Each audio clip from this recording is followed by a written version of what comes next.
Hello students, welcome to my YouTube channel Adarsh institute of English. कल poem पढ़ाई थी अ लेमेंट, जिसका मतलब होता है विलाप करना, शोक मनाना या चिंता करना, और जिसके लिए कंपोज किया है पी.बी. शैली ने।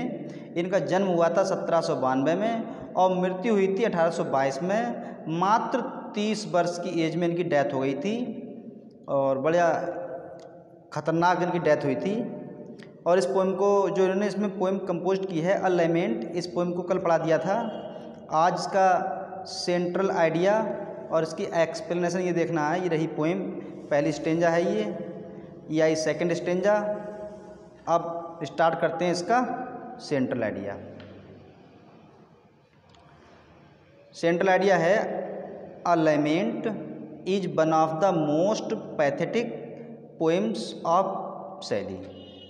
जो पी.बी. शैली ने पोएम लिखी हैं उन पोएमों में अ लेमेंट बड़ी ही पैथेटिक पोएम है, बड़ी दर्दनाक पोएम है। Every word of the poem, इस पोएम का हर शब्द is charged with an indescribable feeling. Indescribable means अवर्णनीय, अकथनीय, और फीलिंग भावना, ऑफ रिग्रेट पश्चाताप, यानी पश्चाताप एंड डिसअपॉइंटमेंट, निराशा। इस पोएम में जो चार्ज किया गया है या वर्णन किया गया है वह निराशा और पश्चाताप की जो भावना है, अकथनीय भावना है, उनका वर्णन किया गया है। वह इमेजिन्स, कल्पना करता है, दैट की ही इज स्टैंडिंग, वह खड़ा हुआ है, on the last step of the time. क्या मतलब हुआ? वह ये कल्पना करता है, पोइट इमेजिन करता है कि वह लास्ट स्टेप ऑफ टाइम, मतलब अपने जीवन के अंतिम क्षण में है, यानी वह मौत के बहुत करीब है। ही लुक्स ऑन, वह देखता है, हिज पास्ट, अपने भूतकाल के लिए, लाइफ जीवन, वह अपने पास्ट के जीवन को देखता है, विद अ फेंट हार्ट, एक मुरझाए हुए या जोश रहित हृदय के साथ अपने पास्ट के जीवन को देखता है। एंड फील्स, और अनुभव करता है, दैट ही, वह रिग्रेट्स, ये पूरा ही है, ही रिग्रेट्स, वो सॉरी ये पूरा इतना हिज है यहाँ पर, ये हो जाएगा हिज, कि हिज डेज, उसके दिन, आर है नंबर्ड, मीन्स संख्या में, यानी गिने चुने, उसके दिन नंबर्ड हैं, गिने चुने हैं। इन दिस वर्ल्ड, संसार में, इस संसार में उसके दिन गिने चुने हैं। ही रिग्रेट्स, वह पश्चाताप करता है, that his youthful vigour, youthful युवावस्था का, विगर उत्साह, एंड जॉय, आनंद, उसके जो जवानी का साहस था, उत्साह था और आनंद था, ऑफ लाइफ, जीवन का, will not return to him any more, अब उसके पास वापस नहीं आ सकता। मतलब पोइट ये कल्पना करता है या कवि इस बात के लिए पश्चाताप करता है कि उसके युवावस्था का साहस और आनंद, जीवन का आनंद, युवावस्था का साहस और जीवन का आनंद उसके पास अब अधिक वापस नहीं आएगा। नाउ, अब his days are nights, days and nights, उसके दिन हों या रातें हों, अब उसके दिन रात आर डल, नीरस हैं। अब पोइट के दिन और रात नीरस हैं, एंड और जॉयलेस, आनंद रहित हैं। अब पोइट के जो दिन रातें हैं वह आनंद रहित हैं और दुख भरे हुए हैं। ही, वह इज है, इन कैपेबल, असमर्थ है, ऑफ एंजॉइंग, आनंद लेने में, the beauties of the nature, प्रकृति की सुंदरता का। अब वह प्रकृति की सुंदरता का आनंद लेने में असमर्थ है। जैसा कि पोइट की डेथ हुई थी 1822 में और पैदा कब हुए थे? 1792 में।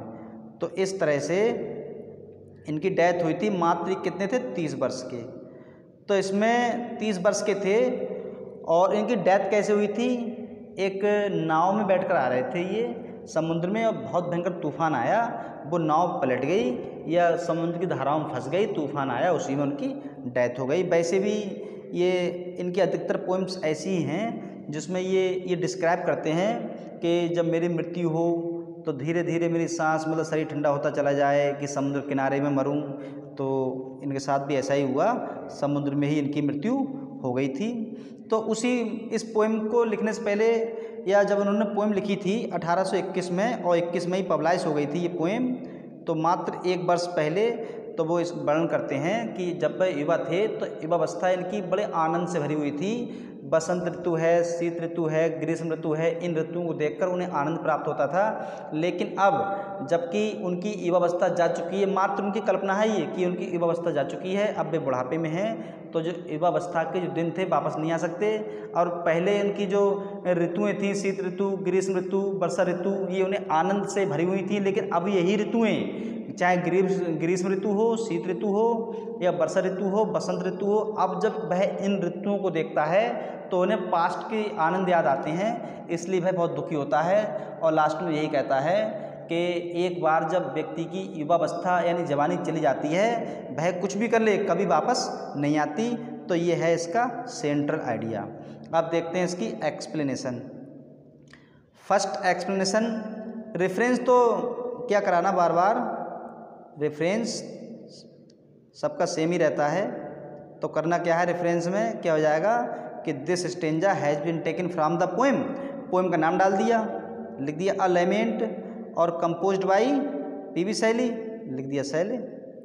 तो ये तो हो जाएगा इसका रेफरेंस। रेफरेंस को क्या लिखाना, अब देखते हैं इसका कॉन्टेक्स्ट। कॉन्टेक्स्ट है इसका कि this is one of the most pathetic poems, ये बहुत ही दर्दनाक कविताओं में से एक है जो कि पीवी शैली ने लिखी हैं। मतलब पीवी शैली ने बहुत सारी पोएम्स लिखी हैं, उनकी बहुत सारी पोएम्स में ये एक बड़ी, जो बहुत सारी पोएम्स दर्दनाक पोएम्स लिखी हैं, ये भी उनमें से एक है। ही हैड रियलाइज्ड, उसे रियलाइज हो गया, वह समझ गया, दैट कि he would not live long and his end of life was quite near. He realised, उसे रियलाइज हो गया, दैट कि ही वह वुड नॉट लिव नहीं रहेगा लॉन्ग लंबे समय तक, एंड एंड ऑफ लाइफ उसके जीवन का अंत बाज क्वाइट नियर काफ़ी करीब है। कवि को अभी रियलाइज हो गया है कि वह इस संसार में ज़्यादा लंबे समय तक नहीं रहेगा, उसके जीवन का अंत अब करीब है। ही कंपेयर्स, वह तुलना करता है, हिज हेल्पलेसनेस, अपनी असहायता का, इन द प्रेजेंट मतलब वर्तमान में, टू हिज ब्रेवरी, बहादुरी, अपनी बहादुरी से तुलना करता है, एंड करेज, साहस से, इन द पास्ट, भूतकाल के। तो मतलब ये हुआ पोइट जो है उसकी जो निराशा है इस समय, उसकी जो वर्तमान की निराशा है उसकी तुलना उससे करता है जो पास्ट में उसकी बहादुरी थी और साहस था, उससे तुलना करता है। इन विच ही हैड फाउट अगेंस्ट, जिसमें वह लड़ा था, अगेंस्ट, विरुद्ध में, द ट्रबल्स, परेशानियों के, एंड डिफ़िकल्टीज बोल्डली, जिस समय में उसने बड़ी बहादुरी से और उन कठिनाइयों का, मतलब परेशानियों का, कठिनाइयों का सामना किया था, उनके बारे में सोचता है, विचार करता है। ये था कॉन्टेक्स्ट। इसका एक्सप्लेनेशन है कि द फर्स्ट लाइन, जो पहली लाइन है, of the poem, this opening stanza, इस ओपनिंग स्टेंजा की जो पहली लाइन है वो इज फुल ऑफ, भरी हुई है, कैसे, पैथोस, बिकॉज, क्योंकि, द पोइट फील्स, क्योंकि पोइट ये अनुभव करता है, दैट कि ही वह हैज कम, आया है, टू एन एंड, अंत में, ऑफ हिज लाइफ, जीवन, कभी ये अनुभव करता है कि वह अपने अंत के या जीवन के अंत चरणों में पहुंच चुका है, and time in this world, और इस समय के, इस संसार के अंतिम समय में, कभी ये सोचता है कि वह अपने जीवन के और इस संसार के अंत समय में पहुंच चुका है। ही कंपेयर्स, वह तुलना करता है, हिज लाइफ, अपने जीवन की, to a ladder and images, और कल्पना करता है, वह लेडर से तुलना करता है और कल्पना करता है अपने आप की, टू ए स्टैंडिंग, खड़ा हुआ है, ऑन इट्स लास्ट रंग, यानी, और ये तुलना करता है अपने आप की कि वह अंतिम पड़ाव पर है। इट अपीयर्स, ये प्रतीत होता है, दैट कि he had a premonition of his approaching death, कि वह उसकी जो उसकी डेथ है बिल्कुल अप्रोचिंग, मतलब आगे बढ़ती चली जा रही है, बिकॉज, क्योंकि, he died only a year after he wrote this poem, क्योंकि उसने जब ये पोएम लिखी थी 1821 में, तो मात्र इस पोएम के लिखने के 1 वर्ष बाद उसकी मृत्यु हो गई थी 1822 में। 1822 में उसकी मृत्यु हो गई थी। द पोइट हैड फाउट, कवि लड़ चुका था, द ट्रबल्स, परेशानियाँ, एंड डिफ़िकल्टीज, कठिनाइयों से, वेरी ब्रेवली, बहुत बहादुरी से, कभी बहुत ही बहादुरी से इन कठिनाइयों के खिलाफ लड़ा था इन द पास्ट भूतकाल में, बट नाउ लेकिन अब ही इज ट्रेम्बलिंग, वह काँप रहा है, विद द फियर डर से, लेकिन वह अब डर से काँप रहा है, द थॉट विचार से, ऑफ देम उनके, अब वह उनके विचार से भी काँपता है, ही इज वह है, सो मच डिसअपॉइंटेड, डिसअपॉइंटेड निराश, वह इतना निराश है, दैट ही रिग्रेट कि वह पश्चाताप करता है, दैट इज यूथ बिगर कि जो उसकी युवावस्था का साहस था, एंड जॉय आनंद था, ऑफ लाइफ जीवन का, जो उसकी युवावस्था का साहस था और जीवन का जो आनंद था वह नहीं आ सकता। आगे है मतलब विल नॉट रिटर्न, नहीं आएगा, टू हिम उसके पास, एनी मोर और अधिक, अब उसके पास ये उसकी युवावस्था का साहस और जीवन का आनंद कभी प्राप्त नहीं होगा, क्योंकि once time lost never returns, क्योंकि एक बार खोया हुआ समय कभी वापस नहीं आता। ये थी पहली स्टेंजा। उसके बाद आती है सेकंड स्टेंजा, उसका कॉन्टेक्स्ट। कॉन्टेक्स्ट क्या है? दिस ये इज है one of the most pathetic poems written by Shelley. इतना ही हो गया ये कि ये शैले द्वारा लिखी गई सबसे दर्दनाक पोएम में से एक है। ही रोड दिस पोएम, उसने इस पोएम को लिखा था before 1 year of his death, अपने मरने से 1 वर्ष पहले। एवरी वर्ड ऑफ इट, इसका प्रत्येक शब्द is charged with an indescribable feeling, ये एक अकथनीय भावना को दर्शाता है जो कि रिग्रेट पश्चाताप की है, एंड डिसअपॉइंटमेंट निराशा, जो कि निराशा और पश्चाताप की अकथनीय भावनाएं हैं उनके बारे में बताता है। ही रिग्रेट्स, वह पश्चाताप करता है, दैट की हिज यूथफुल विगर, उसकी युवावस्था का साहस और जीवन का आनंद will not return to him anymore, उसके पास ही कभी दोबारा वापस नहीं आएगा। यानी वह ये उम्मीद करता है या ये सोचता है कि उसकी जो युवावस्था का साहस था वह वापस नहीं आएगा। तो पूरा अर्थ ये हो जाएगा कि पीबी शैली ने बहुत सारी पैथेटिक पोएम्स लिखी हैं, ये पोएम्स उनमें से एक है, और उसने इस पोएम को अपनी मृत्यु से 1 वर्ष पहले लिखा था। इस कविता का प्रत्येक शब्द अकथनीय, मतलब अकथनीय भावनाओं या पश्चाताप की अकथनीय भावनाओं को दर्शाता है, या इस पोएम का प्रत्येक शब्द पश्चाताप और निराशा की जो अकथनीय भावना है उसको बताता है, चार्ज करता है। ही रिग्रेट्स, और वह पश्चाताप करता है कि उसकी युवावस्था का साहस और जीवन का आनंद उसके पास जिंदगी में कभी वापस नहीं आएगा।